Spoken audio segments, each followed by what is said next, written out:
Oke, bismillahirrahmanirrahim. Assalamualaikum warahmatullahi wabarakatuh. Kali ini Ibu akan menjelaskan kisi-kisi dari penulisan soal PSAJ. Nah, paketnya itu ada dua. Ada paket kelas B dengan paket D S1 sampai 2. Nah, ini kelas B beda sendiri, ini sama. Kenapa gitu? Karena waktunya berbeda. Jadi kalau misal disamakan soalnya nanti bocor, jadi nggak fair ya. Oke, untuk soalnya ada 10 soal esai, bisa dilihat kisi-kisinya di Google Site, bagian pengumuman di paling bawah, lihat bagian indikator soal. Yang pertama, disajikan teks tentang kajian topografi suatu wilayah, peserta didik mampu berkaitan dengan materi kelas 10, pendekatan prinsip dan juga konsep. Oke, kita ke materi, coba lihat di sini. Untuk konsep geografi ini ada 10 ya. Ada lokasi, jarak, pola, morfologi, aglomerasi, nilai kegunaan, sampai kepada keterjangkauan. Nah, kalian bisa baca ini pengertiannya. Kemudian prinsip geografi di sini. Prinsip geografi itu ada 4, ada persebaran, interrelasi, deskripsi, kronologi, dan pendekatan. Oke, misal Ibu contohin satu kasus atau satu cerita, misal di Cimahi banjir karena manusia buang sampah sembarangan ke sungai misal ya. Nah, berarti konsep yang bisa digunakan tuh apa sih dari fenomena ini?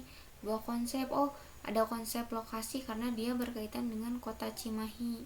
Kemudian misal dia itu adalah nilai kegunaan. Jadi suatu wilayah itu manusia menggunakan pinggiran sungai itu sebagai tempat tinggal, sehingga manfaat dari suatu tempat atau sebuah wilayah itu menjadi berbeda gitu kan. Kita ngelihat sungai sebagai sumber mata air, nah di sini ada sebagai si tempat tinggal, atau bantaran sungai itu sebagai tempat tinggal gitu. Terus misal di ceritanya ada itu ya. Jadi kalian dari cerita nentukin dua konsep dan alasannya itu kenapa. Kemudian prinsipnya apa? Misal prinsipnya deskripsi karena di situ ada data panjang tuh bla bla bla bla bla itu. Kemudian untuk pendekatannya, pendekatannya ini mah gampang. Pendekatannya ekologi karena dia hubungan antara manusia dengan lingkungan yang tadi manusia buang sampah ke sungai gitu, jadi banjir kayak gitu. Nah, ini untuk nomor 1 akan berkaitan dengan ini. Kemudian soal nomor 2 ini berkaitan dengan hitungan. Jadi melihat di sini ada data ketinggian. Jadi peserta didik mampu menghitung beda tinggi, jarak sebenarnya, dan suhu udara berdasarkan gradien tabis. Nah, di sini Ibu sudah tulis rumus. Nah, untuk beda tinggi pasti berkaitan dengan kontur ya. Kontur itu adalah, kalau kalian ingat di kelas 10, nah ini kontur. Kontur itu adalah garis yang menghubungkan ketinggian yang sama. Misal ini adalah 1500 mdpl. Oh, berarti satu garis ini tuh adalah tingginya 1500 meter kayak gitu. Nah, rumusnya itu CI sama dengan 1/2000 kali penyebut skala. Penyebut skala itu yang mana? 1/1000. Berarti 1000-nya kalau penyebut skala, atau nulisnya 1/1000 ya skalanya, berarti ini 1000-nya. Nah, maka 1/2000 kali penyebut skala. CI itu adalah singkatan dari kontur interval. Nah, contohnya di sini ada sebuah dia skalanya itu diketahui 1/50.000. Maka CI-nya berapa? Tinggal masukkan saja ke rumus 1/2000 kali penyebut skala. Jangan lupa pakai diketahui, ditanyakan jawab. 1/2000 kali penyebut skala. Penyebut skalanya berapa? 50.000. Tinggal coret 50 bagi 2, 25 meter gitu, selesai untuk CI. Nah, di sini juga kalau pas kelas 10 pasti punya dapat soal kayak ini pernah. Misal ini ketinggiannya 1800, ini A, ini C, ketinggiannya 1600. Nah, kan ada dua tuh ketinggiannya. Terus di sini biasanya ada jarak tuh, misalnya 4 cm, 3 cm kayak gitu. Nah, ini pakai rumusnya TB berarti tinggi yang bawah sama dengan tinggi atas AB BC kali CI atau kontur interval. Jadi ini hanya mengingatkan saja jika ada titik kayak gini yang A nggak diketahui atau yang C nggak diketahui kayak gitu, titik atas atau titik bawahnya nggak diketahui pakai rumus yang ini, tapi di soal mah nggak akan ada, ini mah cuman kayak gini. Nah, ada soal kayak gini juga nih, ini mendekati sama yang di soal. Titik A 125 meter, titik C berapa nih? Dengan skala 1 berbanding 50.000, berarti harus dicari dulu si C nya berapa. CI itu rumusnya tadi apa? 1/2000 kali penyebut skala. Penyebut skalanya adalah 50.000. Tinggal coret lagi, coret 50 bagi 2, 25. Maka si C itu adalah 25. Yang dimaksud kontur interval itu adalah perbedaan antara garis 1 dengan garis ini, dengan garis ini. Berarti antara garis 1 dengan ke bawah ini bedanya itu 25. Maka garis kedua ini berapa? 125 tambah 25 berapa? 25 dari mana, Bu? Dari yang sudah kita hitung. 150 berarti 150 tambah 25 lagi 175. Maka tinggi C itu adalah 175. Nah, kalau ditanyakannya BT atau beda tinggi, karena A sama C udah diketahui, tinggal dikurangi. 175 kurangi 125 berapa? 50. Berarti beda tingginya adalah 50. Kalau titik 2 udah diketahui, ya udah nggak usah hitung CI lagi, udah ketahuan, tinggal dikurangi doang. Sip ya. Nah, kalau gradien termis, skala dulu deh. Skala itu rumusnya adalah jarak pada peta dibagi dengan jarak sebenarnya, atau bisa dipakai segitiga ini. Nah, kalau mencari jarak sebenarnya, kan kalau pakai segitiga ini JP per S ya. Nah, sebenarnya kalau mau langsung juga bisa JP kali S, bukan S doang tapi penyebut skala di sini. Penyebut skala. Misal nih, di soalnya itu JP-nya T 8. Si skalanya T 1 berbanding 10 misal.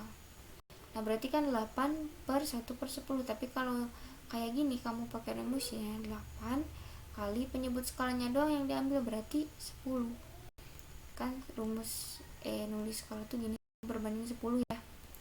Atau bisa kayak gini, 1 berbanding 10, sama aja.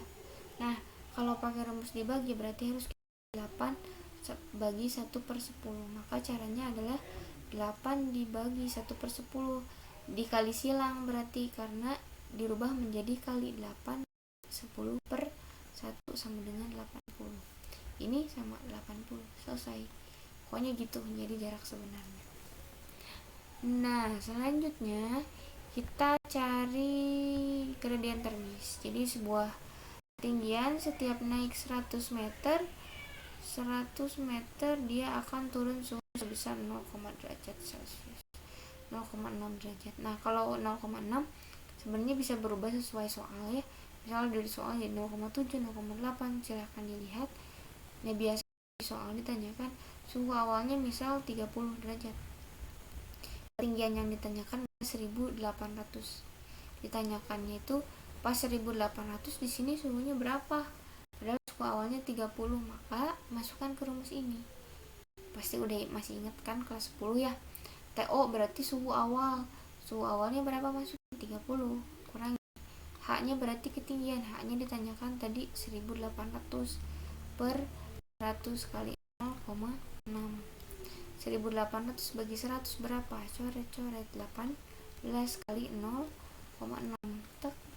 Nah, ini 30, ini 30 minus. Jadi hitungnya ya, yang kurung 18 kali 0,6 berapa? Oke, kali 6. 0,6 berapa? 8 kali 6 48, 4.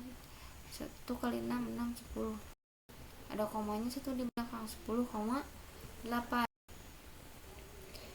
10,8 berarti 30 kurangi 10,8 berapa tuh? Coba hitung. 10,8.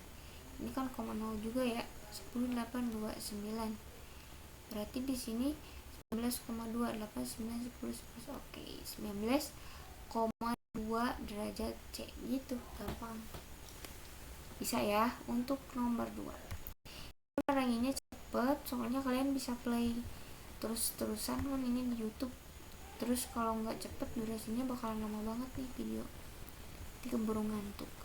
Nah, untuk soal nomor, jadi di situ nanti ada disajikan data curah hujannya berapa, kemudian berkaitan dengan pemanfaatan sumber daya alam lahan. Di lahannya itu harusnya dipakai untuk meresap air, tapi dia dipakai yang lain, misal pemukiman atau perkebunan. Nanti kalian kaitkan dengan pemanfaatan sumber daya alam dengan resiko longsor gitu. Pokoknya ini mah gak usah hafalan sih, yang penting analisis dari si soal. Sama jumlah penduduk menurut kelompok umur dan jenis kelamin. Peserta didik mampu menentukan atau membuat piramida penduduk. Masih ingat piramida penduduk sama Pak yang disuruh nih, yang bikin tek tek tek tek kayak gini tek. Nah, ini laki-laki, ini perempuan. Nah, kayak gini. Nanti di tabel ada data gitu, kayak perempuan tuh misal umur 0 sampai 4 tahun, perempuan tuh 18. Nah, kalian tinggal bikin garis di sini. 0-18 berapa. Kemudian umur sekian berapa sampai umur dia 60 tahun berapa. Nah, udah dapat nih bentukannya, kalian harus gambar. Jadi harus bawa penggaris. Kalau udah dapet, nanti kalian tentukan piramida ekspansif, konstruktif, atau stasioner. Nah, kalian bisa baca-baca ya tentang si jenis piramida penduduk. Kemudian merancang strategi mitigasi. Nah, mitigasi itu kan jenisnya itu ada struktural, non-struktural, dan kearifan lokal. Untuk struktural di sini kan berkaitan dengan pembangunan fisik, pembuatan tanggul, struktur bangunan, zona aman. Kalau mitigasi non struktural itu akan berkaitan dengan pengetahuan. Misal kayak kalau gempa kita harus ngapain tuh, terus kayak sistem peringatan dininya seperti apa, tata ruangnya seperti apa, itu non struktural, non pembangunan fisik. Nah, kalau kearifan lokal itu berkaitan dengan tradisi adat istiadat. Misal di sini rumah tradisional dibangun tahan gempa dan banjir, kayak rumah panggung ini kenapa dibangun tinggi, karena orang dulu udah mikirin kalau dia nggak bakalan kebanjiran gitu. Jadi ada memang suatu kebiasaan dari nenek moyang kita yang bikin mitigasi atau pencegahan dari sebuah bencana atau mengurangi resiko dari sebuah bencana itu seperti apa. Nah, itu kearifan lokal. Jadi mitigasi itu ditanyain ada bencana, nanti mitigasi secara struktural fisik, non struktural berarti pengetahuan seperti apa, dan kearifan lokalnya itu seperti apa, nanti kalian jelaskan. Kemudian peserta didik pelanggaran tata ruang. Jadi tata ruang ada kasus longsor. Nah, nanti pelanggarannya itu apa aja sih menurut kalian dari soal ini mah lebih ke analisis sih. Ini juga sama penataan ruang pasca bencana longsor itu mau kayak gimana gitu. Nomor 8 ini berdasarkan gambar, tapi nggak dari gambar juga udah jelas sih sebenarnya, jadi ada keterangan nanti deskripsi di soalnya. Nah, nomor 9 menentukan nama negara. Ini berkaitan dengan peta buta. Jadi misal itu ada peta Afrika sama peta Eropa, jadi kalian ya lihat aja nanti dapatnya apa ya, Afrika atau Asia. Nah, di situ dilihat ada 10 nomor nama negara yang kosong, nanti kalian isi 10 nama negara tersebut gitu.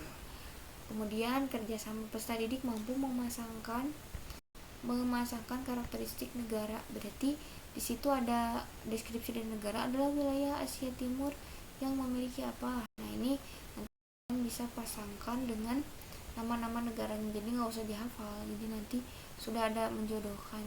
Jadi ada keterangannya ada 5, jodohnya juga negaranya ada 5. Jadi nggak ada jodohnya, jadi ngepas gitu. Jadi cocok di sini. Nah, kayak gitu aja paling.